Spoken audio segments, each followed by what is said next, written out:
Good afternoon, and welcome to the next AOP webinar. This time we're going to talk about urgent and emergency care and the new service that has been launched. So the first part of this, we'll do a bit of an update, and we've got some questions that have already been submitted. Some of the common questions, we'll try and answer those for you. And then we'll do a live Q&A at the end. There is a question and answer function on Zoom down at the bottom, so you can submit questions via that. The only people that can see them are the panelists. So if you're submitting questions and you're thinking that you can't see them or other people can't see them, that's because they can't. Only the panelists can see them. We'll try and answer any unanswered questions afterwards or update things as is appropriate. And there isn't any CET for this one, so we'll get on. It's also going to be a slightly different format to some of the others, in that this is going to be a bit more of a panel discussion. And with that in mind, I've got a couple of special guests with me. So for those of you that don't know, I'm Peter Hampson. I'm Clinical Director at the AOP. Joining me today are Richard Whittington, CEO of LOCSU. Do you want to say hello, Richard? Hello, everybody. Hi, Peter. And hello, Richard. And Richard Everitt, which is going to make this very confusing, who's a Programme Manager at NHS England and Improvement. Other Richard, are you there? I am, Peter. Hello and good afternoon to everybody joining the call. Thank you both very much for your time. Everybody's very busy at the moment. So we're going to go through a few bits and bobs. I will answer some parts, but I will be looking to my two guests to sort of explain a number of things that I'm not really qualified to answer. So we shall push on. So the first thing is, people have been asking, what is CUES? And CUES stands for COVID-19 Urgent Eye Care Service, and it's been developed in response to the COVID-19 pandemic to provide a safe delivery mechanism for urgent care in the community.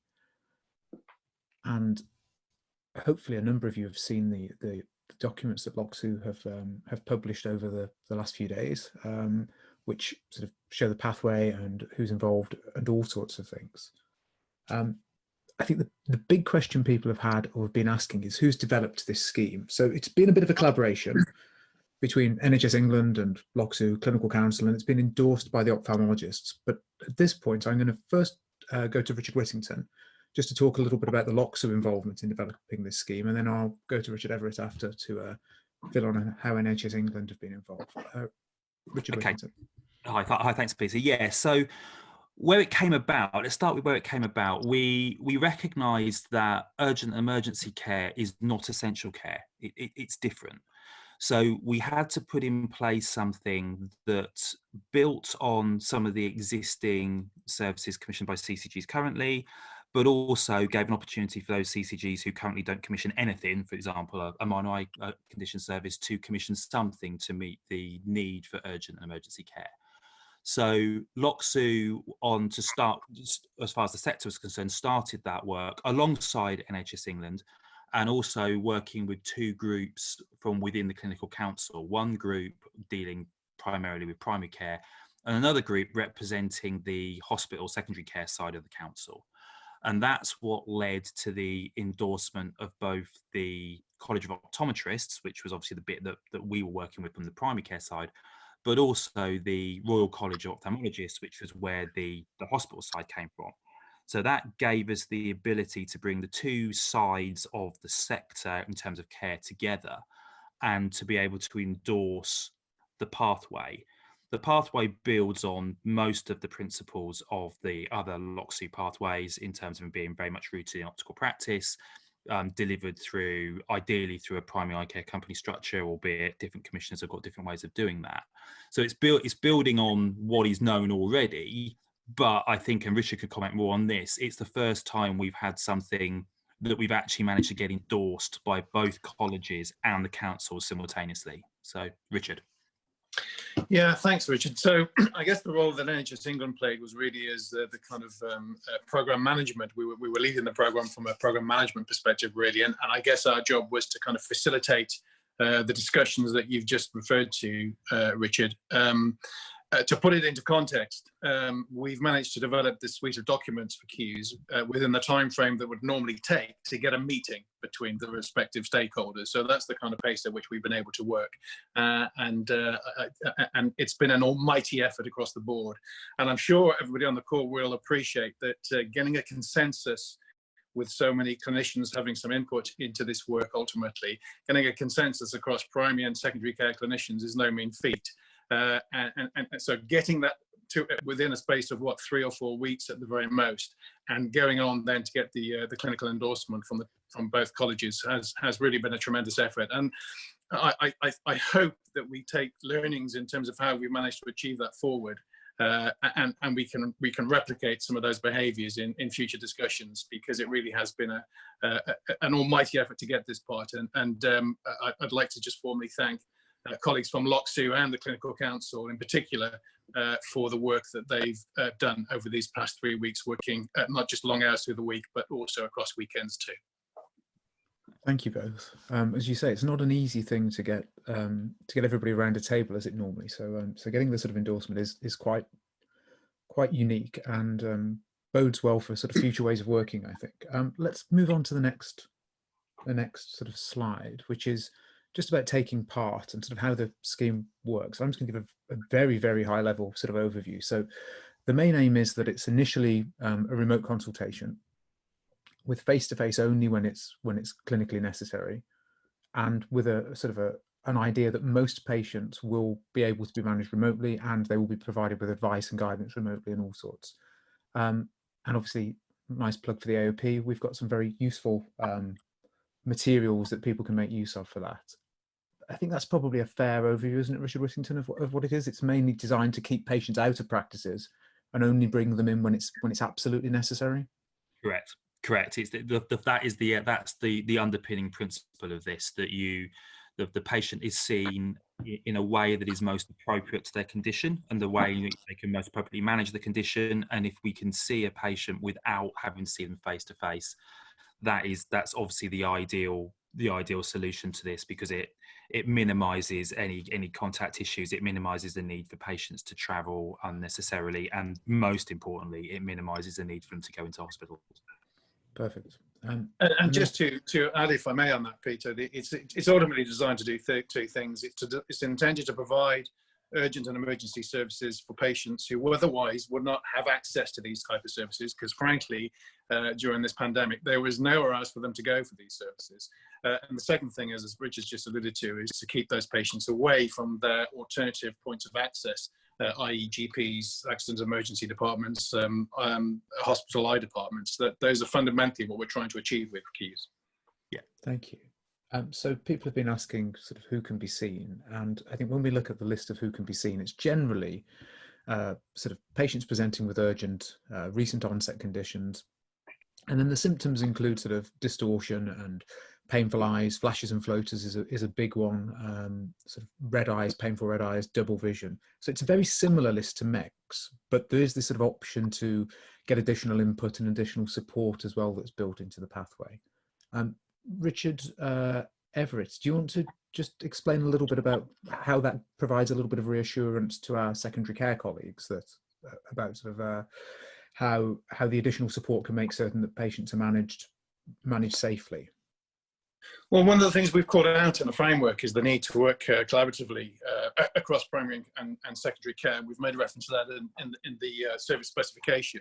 And I think this is one of the other thing to say is that this is not a MEC service, and part of the reason we were keen to give it a dedicated name is that so that we could differentiate it from MECs. We anticipate where MEC services are already in place, they will migrate over to Qs during the pandemic, but it is a totally different service, and the need for collaboration amongst across clinicians is clearly equally important. Excellent. And then we've got some questions as to why was it developed. You've both talked a little bit about this already, but the need is that a lot of CCGs previously didn't have MECs. Richard, I've said they're about half. Is that a fair reflection of the sort of commissioning of MECs across England? Yeah, loosely speaking, it is. If we say half the CCGs in England commission a minor eye condition service, we're not a billion miles off. But of course, and it's not really a conversation for this webinar particularly, but that doesn't mean that half of the population are covered by a minor eye condition service any more than it means that half of the contractors are delivering a minor eye condition service, because if you have a couple of really large CCGs that choose not to commission something, that can offset 2 or 3 smaller CCGs commissioning something. So half CCGs is a fair point, but that doesn't mean half the country is covered. Okay, and that's obviously going back to, as Richard Everitt was just saying about not having access. Well, this not being a mixed service, actually, it being queues, being something different. It provides access for those that perhaps previously didn't have a mechanism for getting access. And Richard Everitt, we've said that GOS is not the correct mechanism here for urgent and emergency. And sort of just to talk a little bit about that breakdown, or that separation between essential and urgent and emergency, and why they don't go together so well. Do you want to just try and explain that from an NHS England perspective a little? Well, I guess the answer fundamentally is that we have different commissioners, as everybody will realise, Peter. So NHS England, as everybody's aware, commission all the GOS services. We know that routine GOS services have been suspended. Practices will stay open to deliver essential services, and I think we've been very clear through communications and FAQ about what that looks like. The challenge with queues is that this is a service commissioned by CCGs. Now, we don't have any remit to commission these services, so the role we've played is to add, if you like, the weight of NHS England to hopefully encourage CCGs across the country to get involved and to commission this service. But that's the kind of clear distinction between the 2 different types of service. If I could comment as well on that, Peter, very quickly, I think that weight has helped. We've got the first CCGs commission and actually trying to go live with a queue service this week.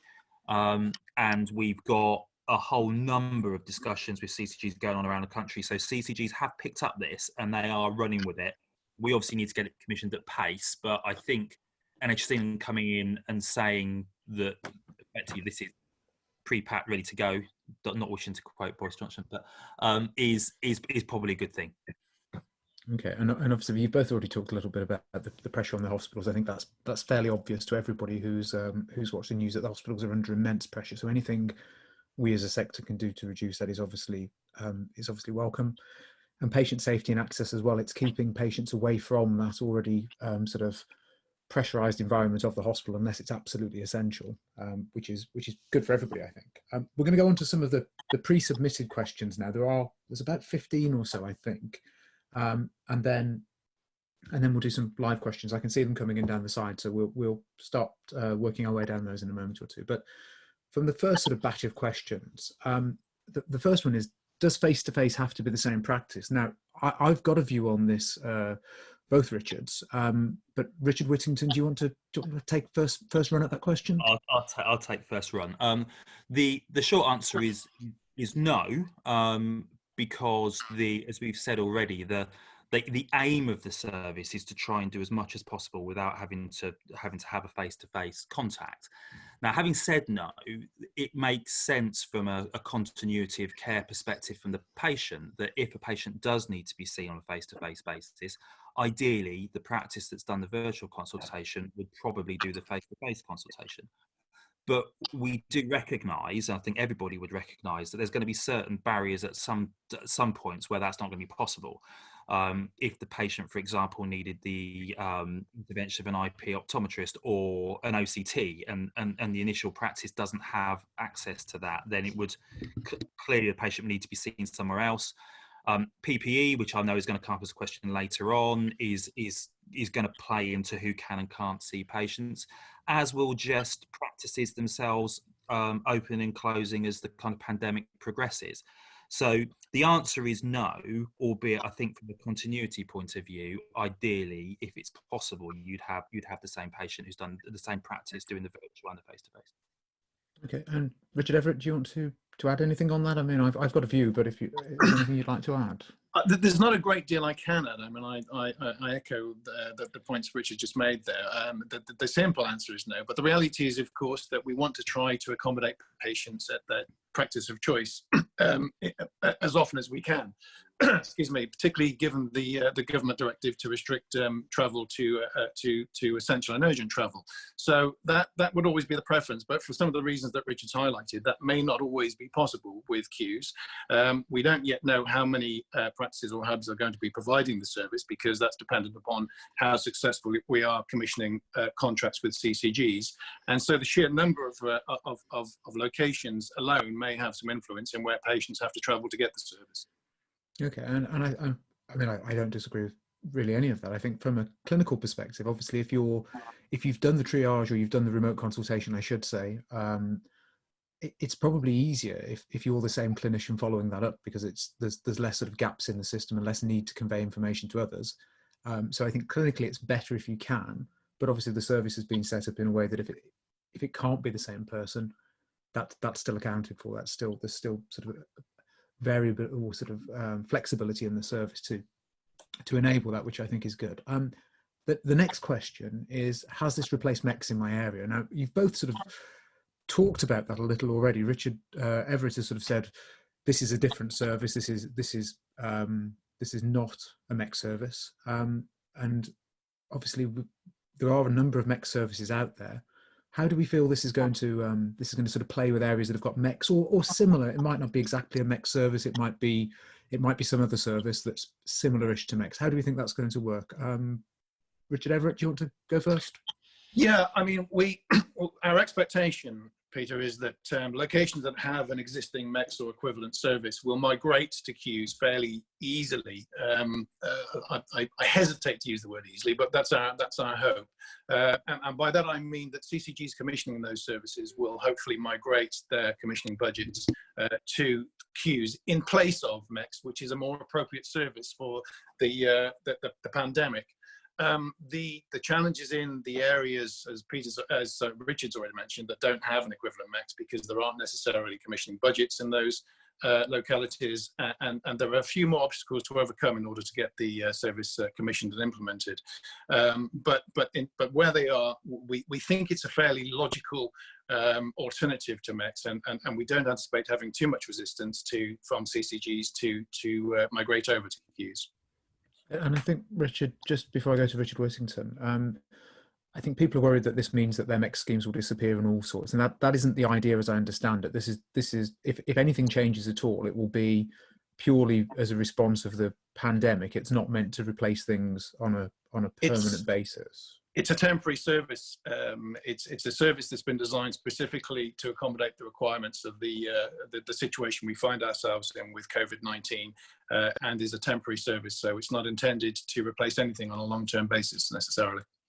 And Richard Whittington, I mean, I think people are concerned as well that they've got schemes running and they've already been sort of adapted. Is it fair to say that if the scheme has already been adapted on a local level to sort of take in some of the issues of the pandemic, that those schemes will just carry on? Is that what you envisage, or how do you see this working? Yeah, and that's absolutely my view. That's a totally fair statement. The way I see it is that the priority of the queue service is to provide the areas that currently don't commission anything to be able to commission something. The ones that commission an existing minor eye condition, the queue service is not a minor eye condition service. However, it does bring in most of the key components of a minor eye condition service and then builds on those. So the way I see it operating is an existing minor eye condition service would stay as is. What you may well see is some CCGs would choose temporarily to modify that minor eye condition service specification for the duration of the pandemic.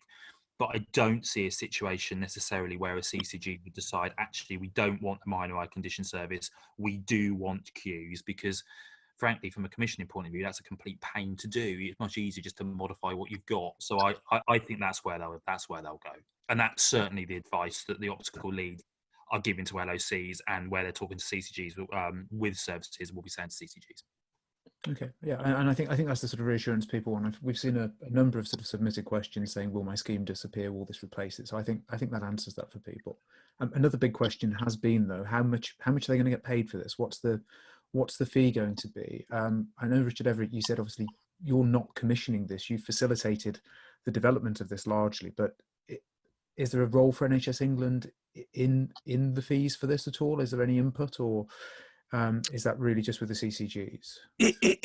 Ultimately, it's with the CCGs. I mean, I think that it would be prudent to have some a central tariff to refer to. But the reality is, Peter, these will be negotiations with with the commissioners of the service, and that will be however many number of CCGs we work with to secure contracts with, and it's a conversation between the provider and the CCG. So I think it would be prudent to have some guidance, and we may refer to the tariffs for the MEX service as a starting point for that, but they're individual negotiations effectively. And Richard Whittington, obviously LOCSU have done a huge amount of work over the years on MEX schemes and all sorts. How do you see this sort of working out? Is there sort of Probably scope for? I mean, probably not much more to add to what Richard said. I mean, they are fundamentally going to be local discussions with the primary eye care companies or whichever company they choose to commission. That said, and Richard, I think, is kind of alluding to this, we do have a lot of experience in negotiating and understanding these services, and we know, roughly speaking, what the average tariffs are across England. So from a guidance perspective, then there is something that we can build on. You've always got to be a bit careful with these kind of things, because there's the balance between saying, right, this is the national tariff, this is the average tariff, everyone commission X, because not every CCG is in the same position as far as their acute contracts are concerned, which is where the source of money is. And secondly, there is an issue around market fixing, which is always a bit problematic when you've got a locally structured commissioning process. So it is a local decision. It's a local decision with an element of sense, an element of guidance that we can give. And I think Richard's probably correct that the minor eye conditions tariffs are probably a good starting point. That's not to say that what will end up being will be more or less. I mean, bringing the next question, will be more or less than what's currently there, but it's probably a decent starting point, and we work from that point. Okay, and moving on to that next question. So, I mean, obviously, members have been emailing in and saying, well, you know, there are other considerations with delivering a service at the moment that aren't normally there in MEX. And I think when it says, will it be more than MEX, a lot of them are largely saying it should be more than MEX. What would you say to those people? What would you, Richard Whittington, what do you think? I hear that. There are components within the Q service that are definitely not within minor eye condition services. Things like the utilisation of IP, for example, that's definitely not in MEX, and it is in Qs. So there is definitely a discussion to be had around there. Equally, I mean, I don't want, you're not going to put words in the commissioner's mouths here, but you can see a situation where the commissioners will be saying, well, actually, it's much easier to deliver a virtual consultation than it is a face-to-face consultation, and all minor eye conditions service, all the minor eye condition appointments up till now are face-to-face. Whether it's easier is a moot point. There might be a slightly different cost base because of where it's delivered from. So it will be a locally decided, locally negotiated position, and I can see a situation where there could be elements of it that attract maybe a different type of fee, but it will have to be locally negotiated, and it'll have to be decided between the stakeholders, which are going to be the commission, the primary eye care companies, and the LSE. I'm not going to throw this one to Richard Everitt because I think it would put him on the spot a little bit unfairly, but Richard Whittington still. It's fair to say, I would have thought that obviously the optical leads who work for LOCSU have got a lot of experience of this, and most of the concerns, or pretty much all of the concerns I would have thought that members are raising, will be being reflected by those optical leads to the commissioners when they're helping to get these services up and running. Is that a fair statement, do you think? Correct, absolutely. So the optical leads have already been briefed on all of this. They've been briefed once. I've actually, when I come off this call this afternoon, we've got another session to go through to ensure that they're fully aware of not only what the service is, how it operates, but what the concerns will be of those that have got to provide it. So yes, absolutely. And you've also got to play in the LOCs and the primary eye care companies. It's the optical leads have got a lot of experience, but so have some LOCs, and so have all primary eye care companies. So between the three resources, I'm confident that within LOCSU we can provide the right advice in order to be able to get the right outcome. Brilliant. Okay, we'll move on to the next slide, because I can see the live question list going out at a rate of knots, and we're going to want to try and get to some of those. So we might take some of these a little bit quicker. How long has this been in development? I think Richard Everitt covered that fairly early on, but when did we start on this, Richard? It's all gone by in a little bit of a blur, I think, hasn't it? Sorry, which Richard's going first? Sorry. Made the fatal mistake of saying Richard. You said Richard. Richard Everitt. You go first. Yeah, I mean, yeah, one day blurs into another. So actually, last week feels like 2 months ago. Actually, I think we actually started this towards the very end of March, if I remember correctly, Richard W. Certainly, we've managed to pull this together in less than 4 weeks. So I think it's kind of somewhere between 3 to 4 weeks, which, as I said previously, is normally, you know, we'd be looking to organise a meeting in that time frame usually. Yeah, that's about right. Yeah, which is remarkable. I think some people, I think the basis of that question was, I think people thought this had been sort of tucked away in a drawer somewhere and had been sort of fetched out for just at this time, but actually it's not. This is a new scheme. I mean, I saw some of the development work that was going on with this, and the pace of work, the hours that some people put in to get this from a blank sheet of paper to a fully fledged scheme was fairly remarkable, I think. Yeah, I think in actual hours, Peter, if you had all the hours in with the weekends and so on, it probably translates close to about 8 weeks of work actually condensed into that time frame. But yeah, it's been a tremendous effort. So the moral of the story for getting these things developed is just not to sleep largely, which is it helps. Yeah, it helps.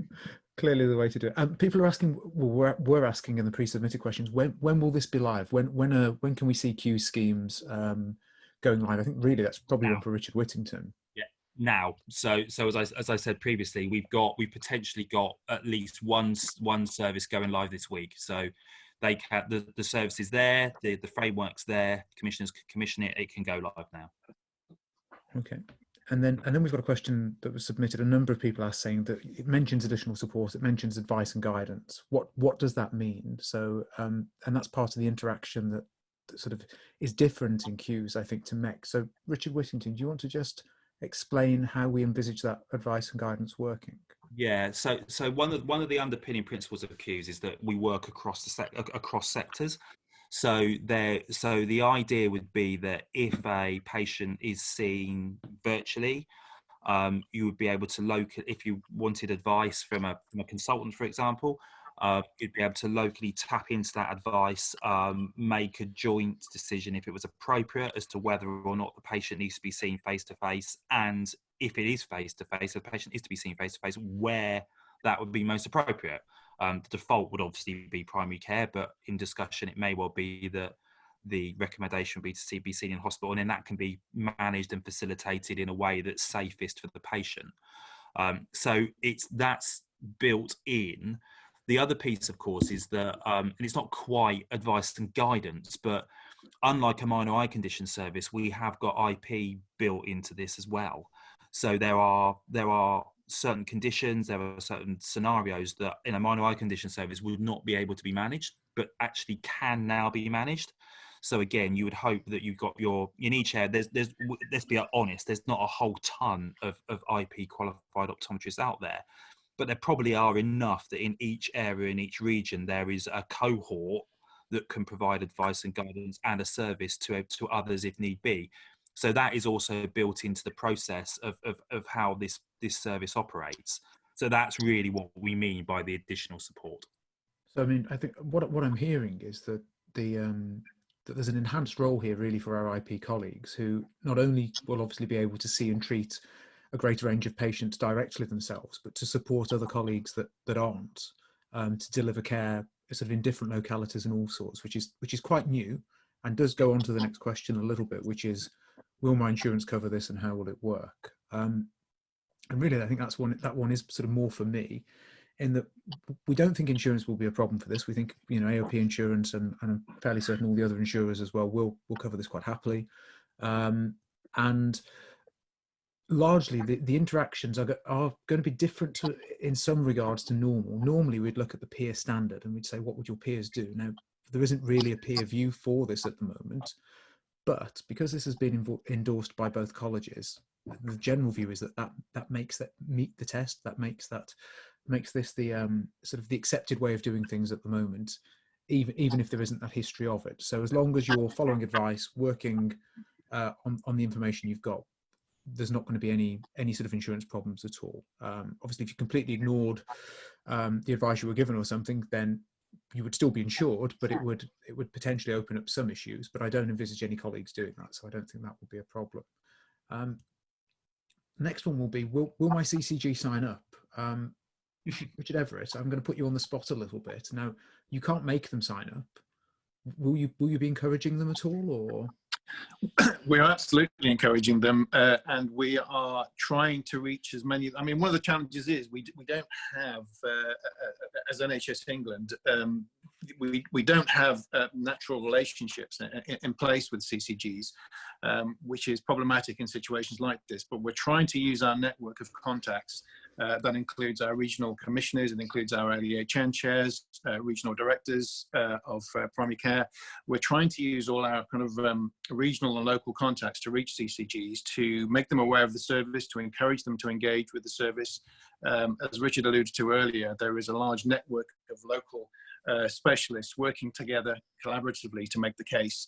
And you're right, we can't make them, but we can certainly encourage them, and we will be doing everything we can as an organisation to do that and to reach as many CCGs as possible with that message. Brilliant. And Richard Whittington, I presume LOCSU will be doing exactly the same. Yeah. So I mean, I echo what Richard said. Ultimately, you can't force people to do it, but our experience actually in the 48 hours since this has been working this week is that CCGs are really interested in this. We've got all of the optical leads are in discussion with CCGs and via their LOC somewhere. I think that the vast majority of CCGs actually will sign up. We've also, through LOCSU, but we've spoken to the NHS Confederation, and they're supporting this and obviously talking to CCGs about it. We've also talked to the Association of Primary Care, and they're doing the same. So we're using every lever we can.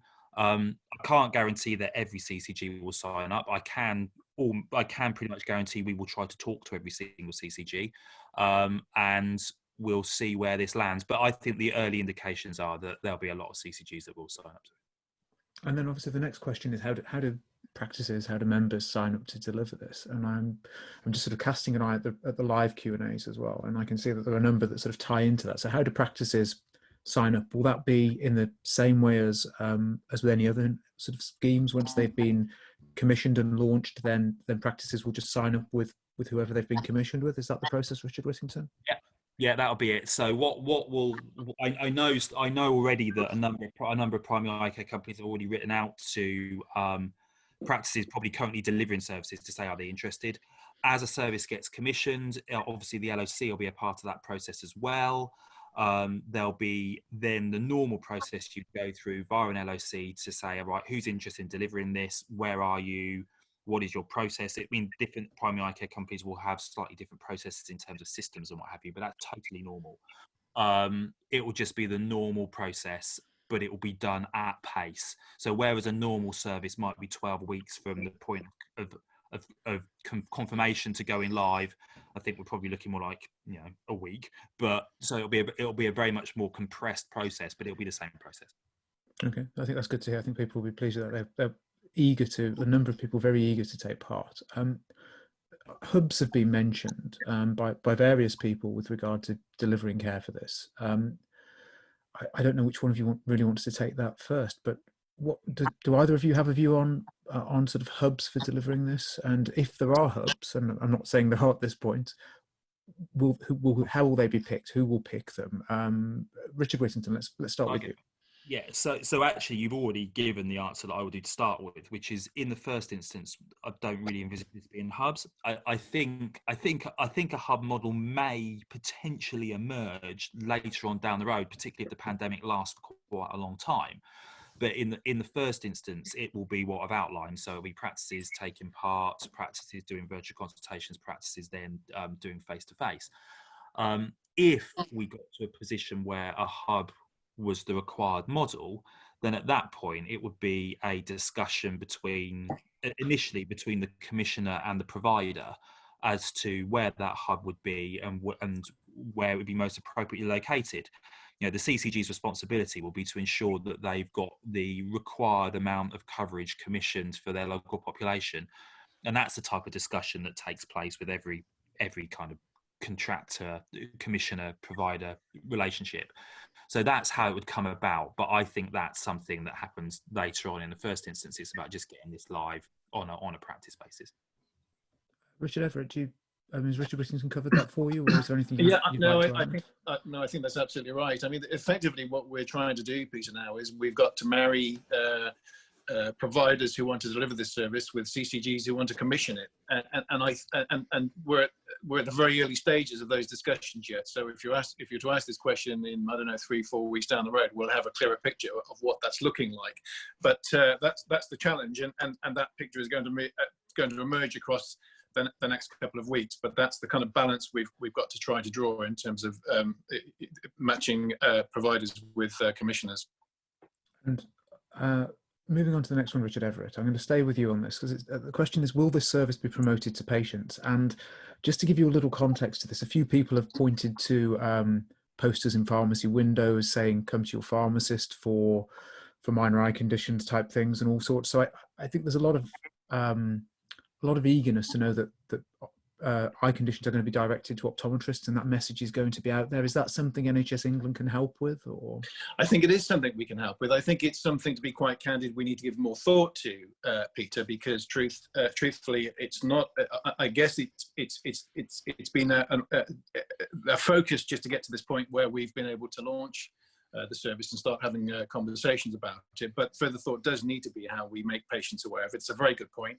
Don't have any clear answers at this point in time, but certainly NHS England have a role to play. Directory of Services is one of the areas I'm thinking that we could make patients aware of this service. 111, for example, would need to be aware of it. So there are certainly things we can do, but I think we need to flesh those ideas out further. And I'm going to keep you on the spot for just a second, Richard Everitt. I think members are just keen to understand that from your perspective and from your team's perspective, you see eye care as the correct place for these patients to sit. You see optics for the correct place for these patients to sit. That's correct. There's no confusion there. There might be some confusion in messaging within other parts, but that isn't the view that your team have on this, is it? No, I think we're crystal clear on that, Peter. Yeah. That's perfect, because that's I think sometimes that message doesn't get through, that actually you're very supportive of us optics being the correct place to see people. So I think it's just good to sort of reinforce that. Next question is, Q says that there's no face-to-face for the vulnerable. Is that correct? And I've seen a number of questions about this, about what do I do if I've got an elderly patient or whoever who needs a Q's appointment. Let's take flashes and floaters as the obvious one. What do we do? How do we go about that? Richard Whittington, do you want to try and take that, and I can chip in if we need to on the clinical bit? Yeah, I'll make a start and people can join in. So to some extent, I'll kind of almost refer back to one of my previous answers. So we know that there's the vulnerable patient out there in a really general sense are patients over the age of 70 or patients with an a pre-existing condition that means they join the shielded population, which I think is the way in which NHS England would recognise that. Now, if a patient needs to have a Q's appointment, then obviously it is appropriate for them to have that appointment. But that's where I come back in then to this notion of additional support, in that between primary care, between secondary care, between all the different facets of both primary care and secondary care, and crucially the patient, a decision can be made then about what is the most appropriate way of delivering that appointment. So it may be that the patient is seen virtually. It may be that the patient is seen face to face, but in the practice in a safe environment. It may be that the patient is seen in hospital in a safe environment. I think it's not. I think no face-to-face is one of those kind of almost like blunt tools. I think it means that as a point of principle, you want to avoid face-to-face contact for vulnerable patients, but we need to accept that in some cases that may be the most appropriate and safe way of delivering care.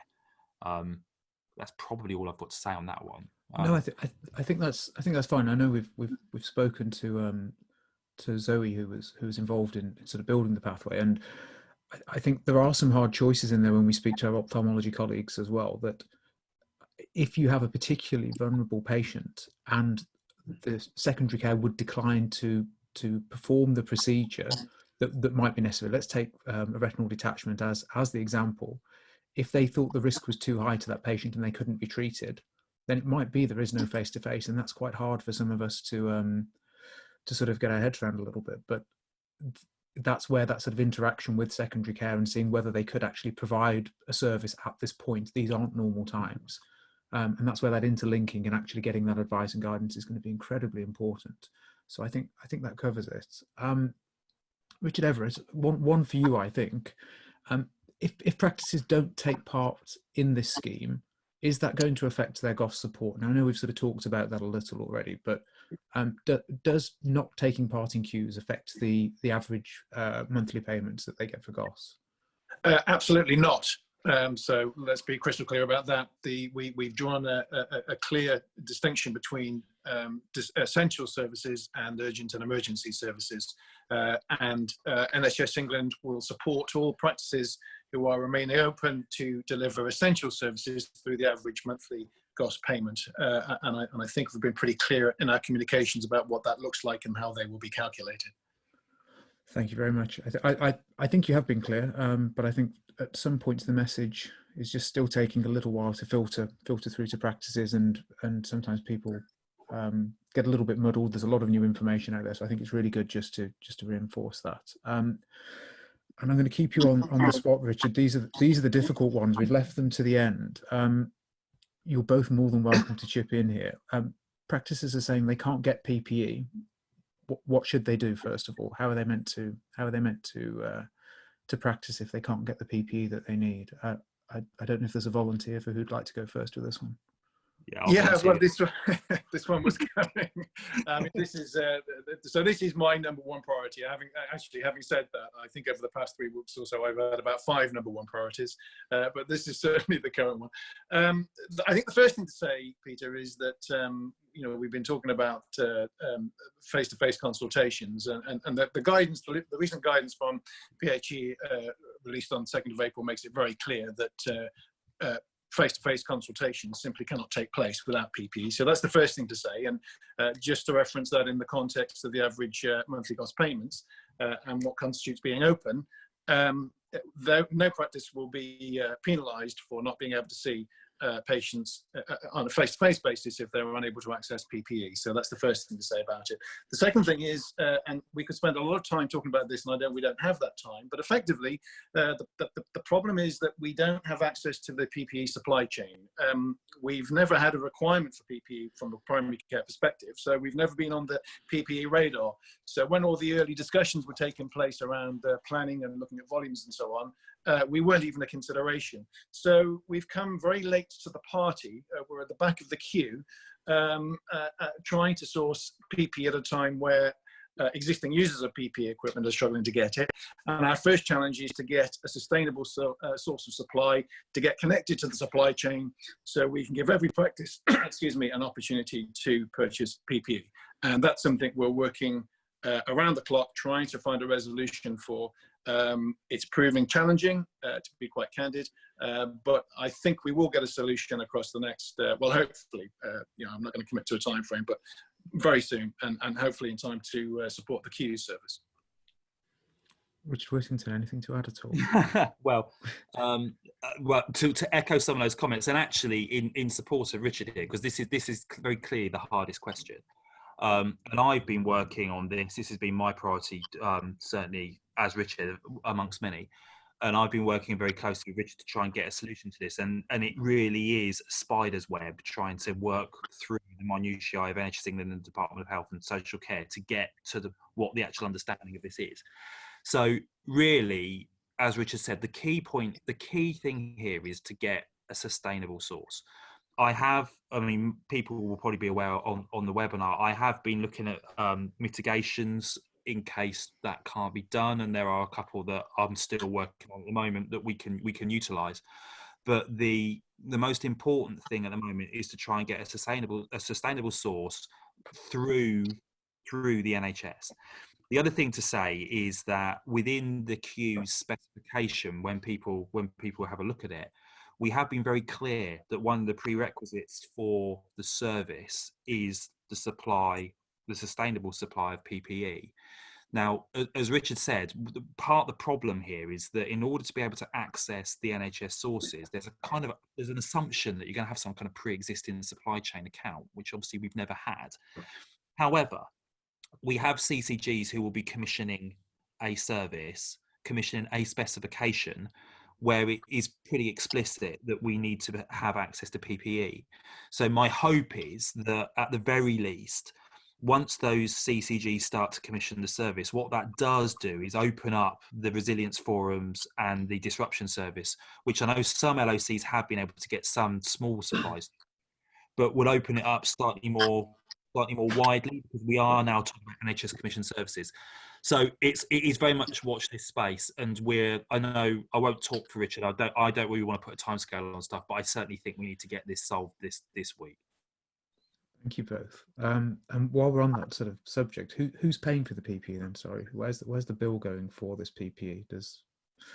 That's a good question, Peter. And I think ultimately we're not entirely sure, because I'm hearing conflicting things where colleagues are being able to secure PPE. So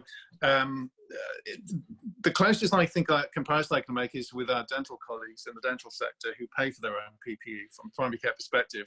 And my expectation under normal circumstances is that might be expected for our own sector. But I'm hearing that some sectors are able to secure PPE, I think, in the interest of getting it out as quickly as possible without payment. So they're muddy waters. I'm not entirely clear. I think I'm focusing on just trying to get us to supply, and I'm kind of almost worrying about the cost as a secondary concern, but I appreciate it. It's a relevant question. Richard Whittington, anything to add, or should we move on to some live questions? I think that's a pretty accurate representation of where we are at the moment. So I think it's watch this space very rapidly. Okay, so I'm going to move on to some live questions, and there are lots, and a number of them we've answered, which is good. We've taken them in the main bit. There's a good one here. Richard Whittington, it's probably for you. Will optometrists have to be QS accredited in the same way that they have to be MEX accredited to take part in this service? No. So by MEX accredited, I'm assuming the person who's raised the question means WOPEC and the WOPEC qualifications. The answer to that is no. We recognise that this is largely speaking as MEX based on a core competency, and in order the need to commission at pace outweighed the need to demand that everyone goes through the WOPEC qualification. So the answer to that is no. Okay, I'm going to go through these a bit quicker than we were with the others. Another one for Richard Whittington. Sorry, you might be in for a bit of a rough ride here, Richard. Sorry.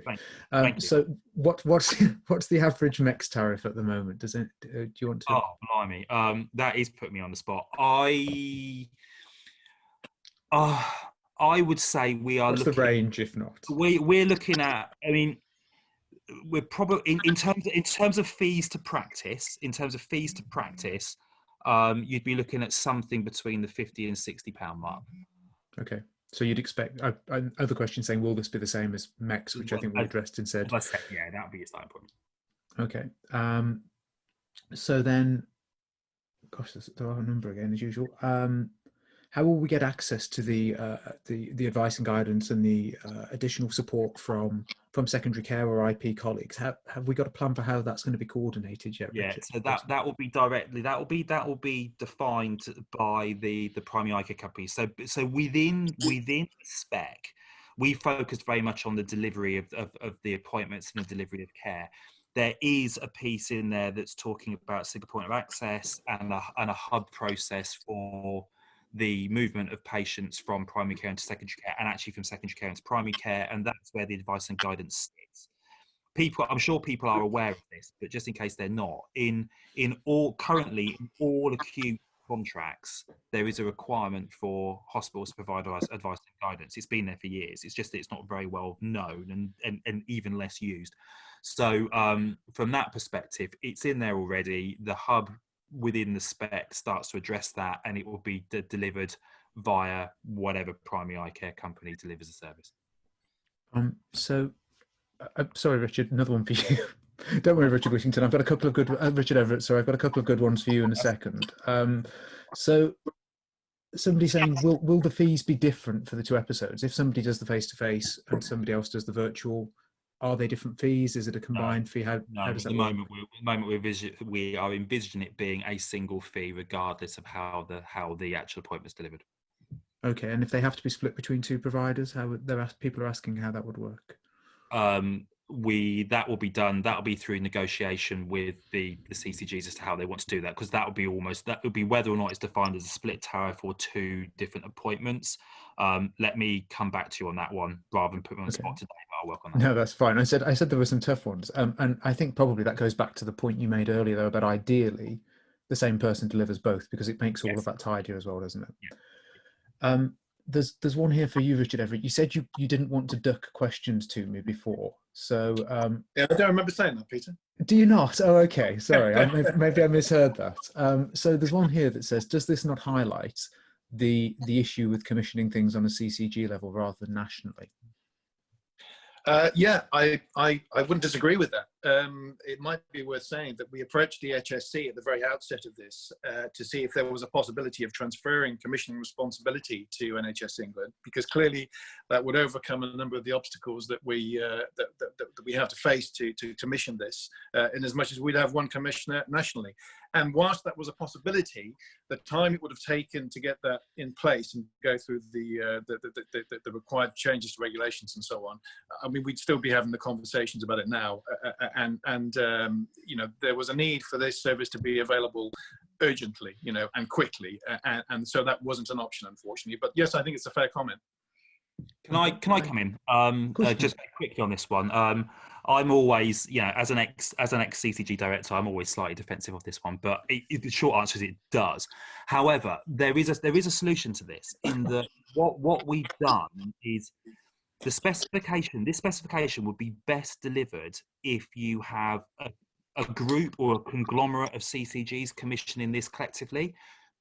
So either it's the bringing together of CCGs, so maybe you have 10 CCGs and one of those CCGs acts as the lead commissioner on behalf of all 10.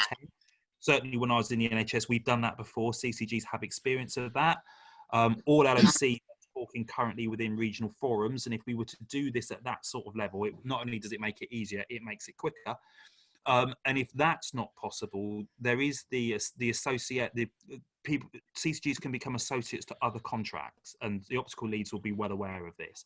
So if you have one CCG in a region that commissions this service, the other CCGs don't necessarily have to go through the commissioning process. They can just become an associate to that one contract.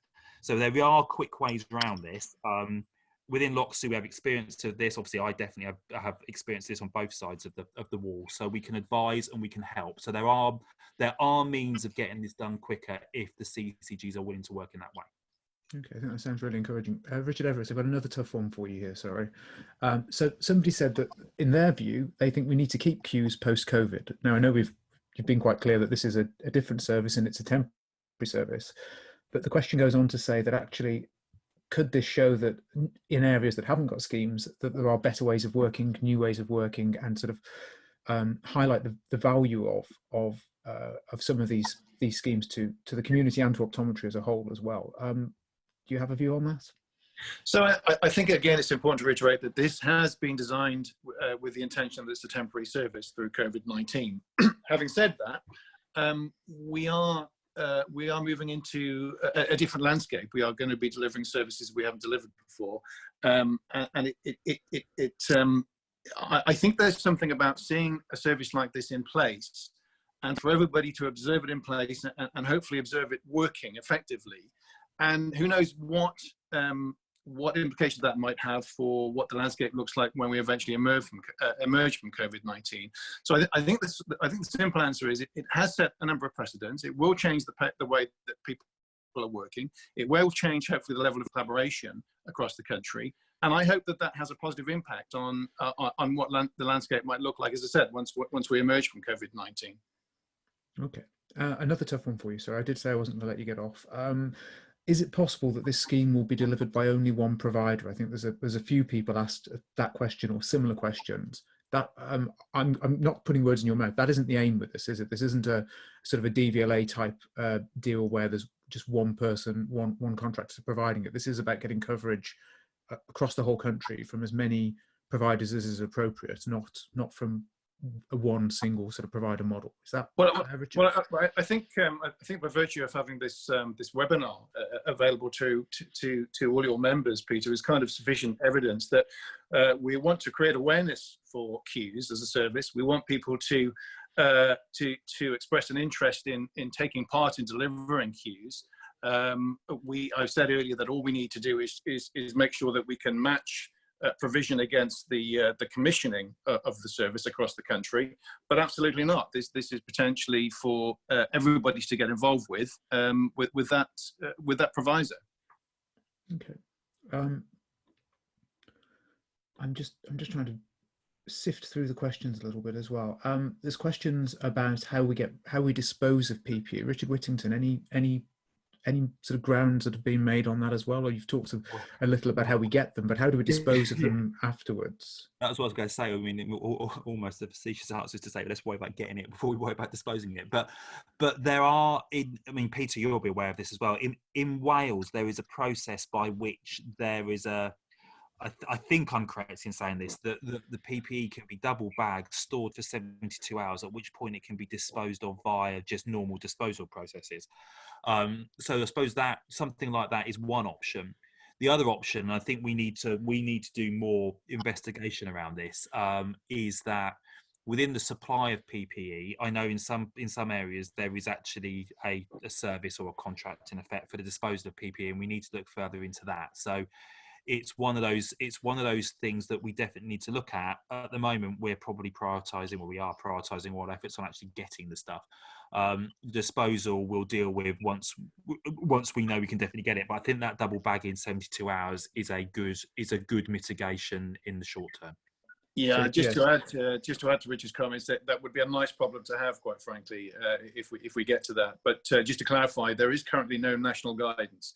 As Richard's alluded to, there are different views about how to dispose of PPE, and Scotland, I think, for example, are doing it differently to Wales, and England. We have no national guidance at this point in time, but that's something else we're also trying to establish. Okay, thank you both. There's a lot of questions about IP optometrists and access to FP10 prescription pads, and how some people have got them, some people have been pragmatic solutions in different areas about them being given out to existing IPs.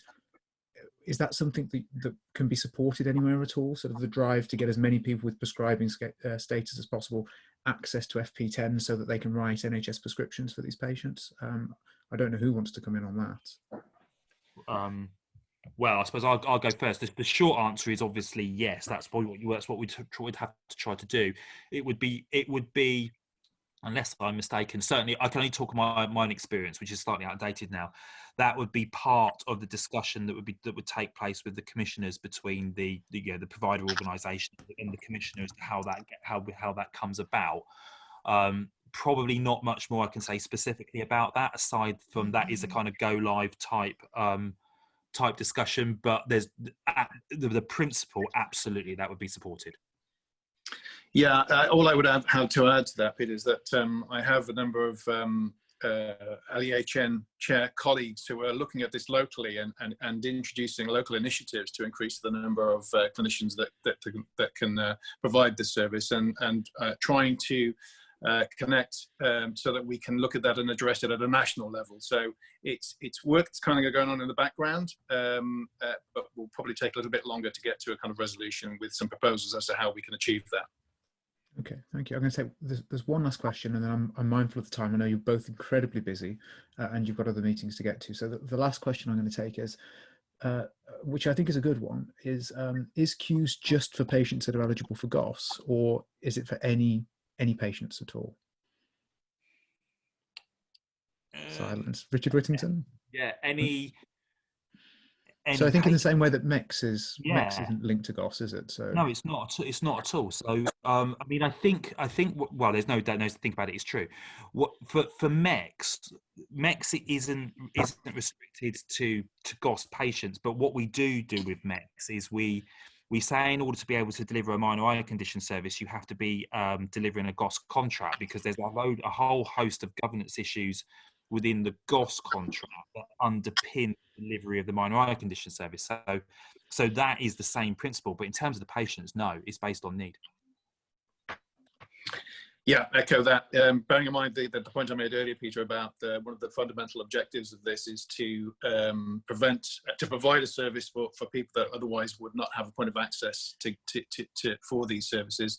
It's clearly for anybody that needs care with their eye conditions. Excellent. That brings us up to time, and as I say, I know you've both got to get off to meetings. I want to thank you both very much for your time. Hopefully this has been helpful for members. There are a whole mass of questions again. There isn't any CT for this, but what we will do is we will try and work through all these questions. If there's some very common ones, I'll try and collate them, and I'll get some helpers to help me collate them, and we'll see if we can address those in any other way, whether it's via just publishing some sort of other forms of FAQs or whatever, if there's things that are really cropping up. Thank you very much, everybody, for your time. Once I say goodbye, then it will cut off. So thank you for listening, and I'm sure we will do another one of these very soon. Thank you both, Richard and Richard, again. Take care. Thanks, Peter. Thank you.